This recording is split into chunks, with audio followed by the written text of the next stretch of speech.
San Francisco state university के माहिरीन के मुताबिक मौसम गर्मा में बाहर का दर्जा हरारत तो ज़्यादा होता ही है, लेकिन इस मौसम में आपकी गाड़ी के अंदर का दर्जा हरारत बाहर के मुकाबले में 2 से 3 गुना से भी ज़्यादा होता है। तिब्बी माहिरीन इस गर्म मौसम में हमें ये तो बताते हैं कि हमें अपनी सेहत का ख्याल कैसे रखना है, लेकिन चंद चीज़ें ऐसी हैं कि जिन्हें हम बेदहानी में नज़रअंदाज कर जाते हैं।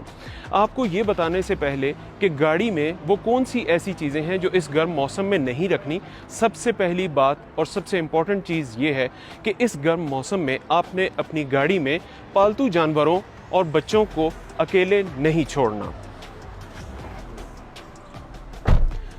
इस गर्म मौसम में अक्सर जल्दी में हम लोग परफ्यूम या बॉडी स्प्रे लगाकर घर से निकलना भूल जाते हैं, और ऐसी सूरत हाल में हम में से बहुत से लोग ऐसे हैं कि जिन्होंने ये बॉडी स्प्रेज और परफ्यूम अपनी गाड़ी के डैशबोर्ड में रखे होते हैं। इस गर्म मौसम में माहिर